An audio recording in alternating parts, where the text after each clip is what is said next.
이제 니네가 문학에 대해 감상하고 뭔가 이렇게 재밌는데 라고 생각이 조금이라도 생기게 되면 그 다음 단계는요 창작이에요.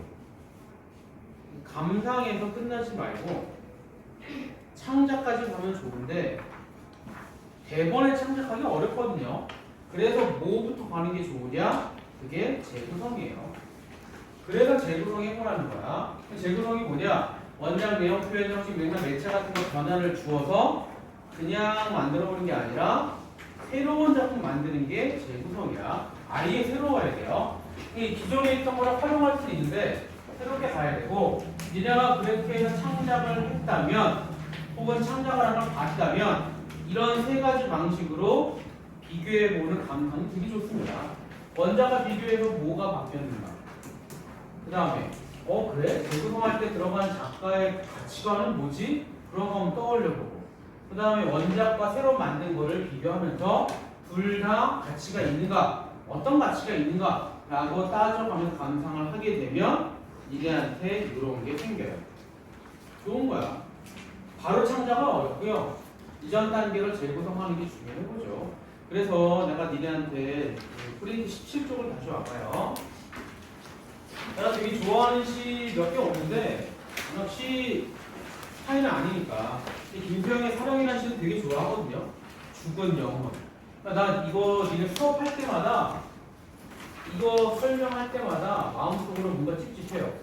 부끄러운 거야. 이걸 읽으면 나도 지금 이렇게 살고 있는 거 아니야? 이게 임병 시인한테도 미안한 마음이 있고, 나도 난 누군지도 모르겠지만 그냥 괜히 미안해요. 지식인으로서 갖는 반성을 얘기하는 거거든요. 이걸 읽다 보면 되게 좀 미안한 마음이나 자책도 막 느껴진단 말이야. 특히나 내가 수업하는데 문제를 풀기 위해 이 시를 문제풀이 따위에 설명을 하는 것 자체가 좀 이상하기도 하고. 그래서 요거를 가지고 긴 설명 읽어보세요. 2019년에 뭔가 좀 힘든 게 많았거든요. 학교에서. 그래서 한번 써본 겁니다. 재구성이에요. 내가 했던 재구성이야. 그럼 니네가 이거를 보고 요 세 가지로 감상을 해보는 거예요. 어떤 점이 달라졌지? 새로운 관점이 있나? 이 재구성한 허정이라는 사람이 재구성한 게 진짜 가치가 있나? 따져보는 게 니네한테 필요한 겁니다. 그리고 이거 니네 시험범위 봐서 알겠지만 이거 시험법이야. 사령 1, 2는 시험법이에요. 이것까지. 근데 당연히 이거는 시험에 내가 이 사형을 시험에 낼 거면 되게 어렵게 낼 거면 하나하나 설명을 해줘야 돼요. 근데 그렇게 안 하잖아. 그냥 맥락만 보세요. 얘랑 내가 쓴 거랑 사령 1, 2를 비교해 보는 거. 근데 공부 안 해도 풀 수 있을 만큼 문제 낼 거야. 한번 읽어보는 차원에서 주는 거니까요. 주는 문제다라고 생각하면 돼. 근데 니네가 그래서 재구성이 끝났잖아. 자, 그럼 본격적으로 뭐 해야 돼요? 창작해야 돼요. 지난번에 에피소드 모든 첫 번째가 나를 할 때 얘기했는데, 니네도 만약에 시를 쓸 거면 일상생활에서 뭔가를 끌고 와서요. 그 다음 단계는 보편성까지 가야 돼요. 이게 되면 명작이에요. 근데 쉽지 않아. 그리고 설령 니네가 이게 없다고 쳐도 니네가 쓰는 시나 소설이 후신 게 아니야. 다 가치가 있어요. 대신 이걸 노리려고 노력을 해줘야지. 그냥 몰라 대충 써 이게 아니라 니네가 노력을 하는 그런 마음이 필요하다. 그래서 여기 있는 거 5개요. 5개는 다 마찬가지로 2019년 내가 쓴 것들 읽어보라고 주는 겁니다. 근데 그러고 봤더니 교민하게 5개잖아요. 컨텐츠가 5개잖아요. 이게 그대로 시험에 날 수도 있고 안 날 수도 있는 거야. 니네가 웬만하면 재구성 창작까지 해보라는 게 좋아서 소개하는 거고요. 뒤에 저거 빨간 거 그래서 하는 겁니다. 니네 공부 좀 괜히 하는 게 아니고 한 학기 동안 문학을 그래도 시험 문제랑 별개로 공부를 했고 니네가 접근을 했다면 써보기까지 가야 돼. 그게 저거예요. 공모전. 재구성 부분이랑 창작 부분이랑. 자, 이제 한 장 넘겨놓고 132쪽 교과서를 피세요. 놀부전 펴놓고 한 장 넘게 놀부전 펴놓고 132쪽을 펴.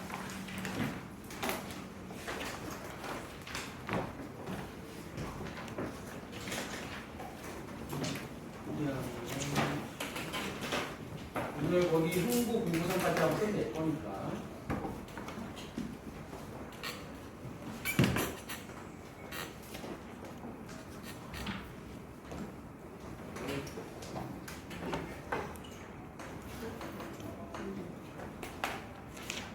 자, 여기도 재구성이에요. 이게 오리지널이고 이게 오리지널이에요, 한국어가. 근데 니네 지금 프린트에 놀부전 있잖아요, 놀부전. 그거 혹시 본 사람들 있나? 있을걸? 납치 읽을걸? 그거 초등학생들 대상으로 하는 반전 동어라고 하는 시리즈예요. 예를 들어서 토끼와 거북이 유명한 우리 옛날 얘기 있잖아요. 요걸 뒤집어 보는 겁니다. 사실은 토끼가 잠을 자는 게 아니라 거북이를 배려해서 어쩌고저쩌고 이런 식으로. 반전 동화의 핵심은요, 새롭게 구성해 보면서 숨어있는 의미 찾는 거란 말이야. 거기에는 놀부전도 마찬가지입니다. 근데 읽어보면 놀부가 괜히 친구한테 못되게 한 게 아니라 자족할 수 있는 기회를 주기 위해 한 거야. 읽어보세요. 자, 여기 이제 봐요. 이거는 판소리잖아요. 니네 한번 생각해봐. 진양조는 뭐죠? 기억나요? 느려요? 빨라요? 진양조 느리냐? 빠르냐? 느려요. 니네 진양조랑 자진몰이 비교해봐. 빨리 순식간에 봐봐. 어느 게 더 빨라야 돼요? 왜 그렇죠? 왜 이게 느리면 좋아요? 내용이 지금 어떤 내용이지 이게? 가난, 원수, 복, 어찌하면 대체로는 신세한탄하는 거, 구구절절한 거를 나타내고 뭔가 슬픈 분위기일 때는 진양조를 써요. 울어? 울었어? 그렇게 흥부가 안쓰러운가? 안쓰럽긴 하지. 이게 수정비가 가능하게. 자질머리는 스피드 필요할 때잖아요. 그럼 읽어보면 돼요. 그리고 이 두 부분을 모티프로 해서 박재삼 시인이 시를 쓴 건데 그거랑 별개로 이거 보세요. 여기 안일이는 말을 이어갈 때 쓰는 표현인데 이래 요 안일이 부분 의미 부여 한번 해봐요. 내가 볼 때 홍보가에서 이게 제일 중요해. 제일 위대한 부분이에요. 의미 부여 한번 해볼까? 왜 중요할 것 같아요 이게? 흥보가 달려들면 여보마누라 울지마 이렇게 울 것이 아니라 우리가 밥이나 한가 소금 끓여 먹고 팔아나가 것들 구원합시다. 흥부에 성격?